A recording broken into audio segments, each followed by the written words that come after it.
नमस्कार।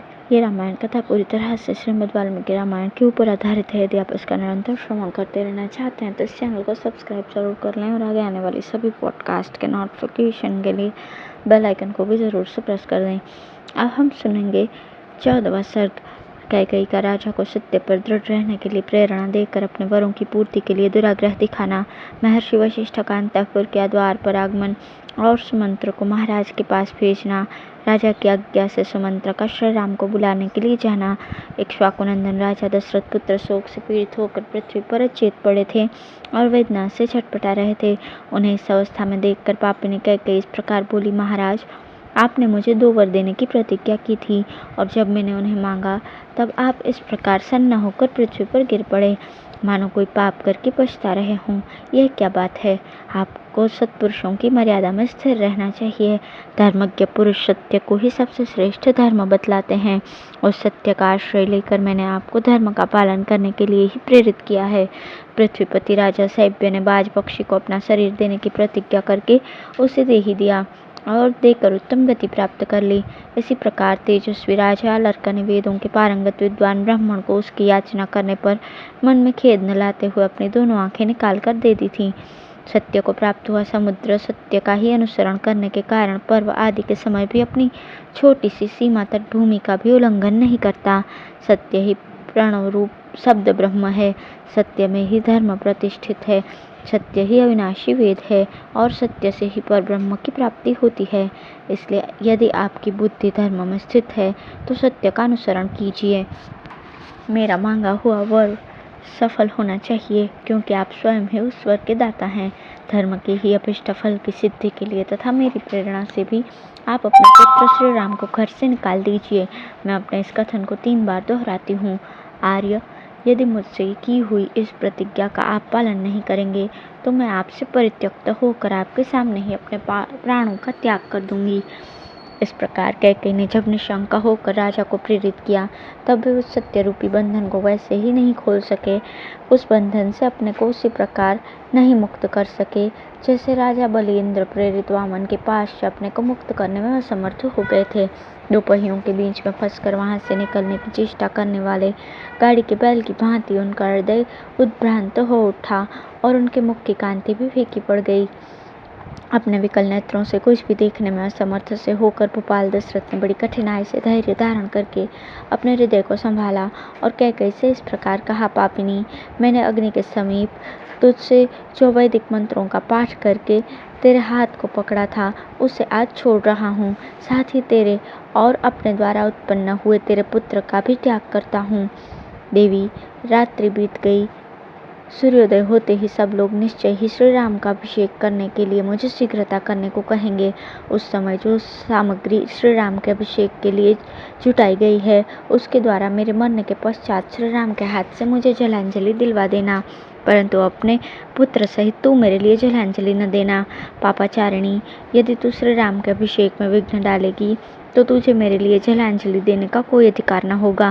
मैं पहले श्री राम के राज्याभिषेक के समाचार से जो जन समुदाय का हर्षोल्लास से परिपूर्ण उन्नत मुख देख चुका हूँ, वैसा देखने के पश्चात आज पुनः उसी जनता के हर्ष और आनंद से शून्य नीचे लटके हुए मुख को नहीं देख सकूंगा। धर्मात्मा राजा दशरथ के कैकेयी से इस प्रकार की बातें करते करते ही चंद्रमा और नक्षत्र मालाओं से अलंकृत वो पुण्यमयी रजनी बीत गई और प्रभात काल आ गया। तदंतर बातचीत के मर्म को समझने वाली पापाचारिणी कैकेयी रोष से मूर्छित सी होकर राजा से पुनः कठोर वाणी में बोली, राजन, आप विष और शूल आदि रोगों के समान कष्ट देने वाले ऐसे वचन क्यों बोल रहे हैं? इन बातों से कुछ नहीं होने वाला। आप बिना किसी क्लेश के अपने पुत्र श्री राम को यहाँ बुलवाइए, मेरे पुत्र को राज्य पर प्रतिष्ठित कीजिए और श्री राम को वन में भेजकर मुझे निष्कंटक बनाइए, तभी आप कृतकृत्य हो सकेंगे। तीखे कोड़े की मार से पीड़ित हुए उत्तम अश्व की भांति कैकेयी द्वारा बारंबार प्रेरित होने पर व्यथित हुए राजा दशरथ ने इस प्रकार कहा, मैं धर्म के बंधन में बंधा हुआ हूँ, मेरी चेतना लुप्त होती जा रही है, इसलिए इस समय मैं अपने धर्मपरायण परम प्रिय पुत्र श्री राम को देखना चाहता हूँ। उधर जब रात्रि बीती, प्रभात हुआ, सूर्यदेव का उदय हो गया और पुण्य नक्षत्र के योग में अभिषेक का शुभ मुहूर्त आ पहुंचा। उस समय शिष्यों से घिरे हुए शुभ गुण संपन्न महर्षि वशिष्ठ अभिषेक की आवश्यक सामग्रियों का संग्रह करके शीघ्रतापूर्वक उस श्रेष्ठपुरी में आए। उस पुण्य वेला में अयोध्या की सड़कें झाड़ बुहाड़ कर साफ की गई थी और उन पर जल का छिड़काव हुआ था। सारी पुरी उत्तम पताकाओं से सुशोभित थी।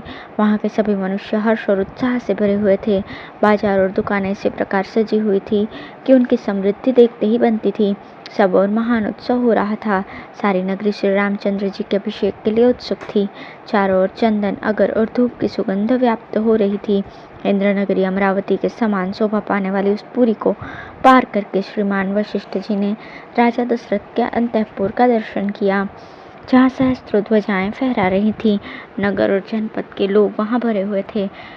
बहुत से ब्राह्मण स्थान की शोभा बढ़ाते थे। छड़ीदार राजसेवक तथा सजे सजाए सुंदर घोड़े वहां अधिक संख्या में उपस्थित थे। श्रेष्ठ महर्षियों से घिरे हुए वशिष्ठ जी परम प्रसन्न होकर उस अंतःपुर में पहुंचकर उस जन समुदाय को लांघ कर आगे बढ़ गए। वहां उन्होंने महाराज के सुंदर सचिव तथा सारथी सुमंत्र को अंतःपुर के द्वार पर उपस्थित देखा, जो उसी समय भीतर से निकले थे।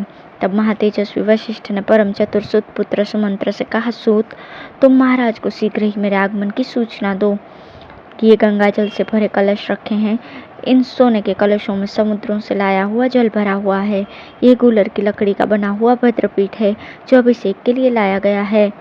सब प्रकार के बीज, गंध, भांति भांति के रत्न, मधु, दही, घी, लावा, खील, कुश, फूल, दूध, 8 सुंदरी कन्याएं, मतगजराज, 4 घोड़ों वाला रथ, चमचमाता हुआ खड़ग, उत्तम धनुष, मनुष्यों द्वारा ढोई जाने वाली पालकियां, चंद्रमा के समान श्वेत छत्र, सफेद चंवर, सोने की झारी, सुवर्ण की माला से अलंकृत ऊंचे डील वाले श्वेत पीत वर्ण का वृषभ, 4 ताड़ों वाला सिंह, महाबलवान उत्तम अश्व, सिंहासन, व्याघ्र चर्म, समिधाएं, अग्नि, सब प्रकार के बाजे, वरांगनाएं, श्रृंगार युक्त सौभाग्यवती स्त्रियां, आचार्य, ब्राह्मण, गौ, पवित्र पशु पक्षी, नगर और जनपद के श्रेष्ठ पुरुष, अपने सेवक गणों सहित प्रसिद्ध प्रसिद्ध व्यापारी, ये तथा और भी बहुत सी प्रियवादी मनुष्य बहुसंख्यक राजाओं के साथ प्रसन्नता पूर्वक श्री राम के राज्याभिषेक के लिए यहाँ उपस्थित है।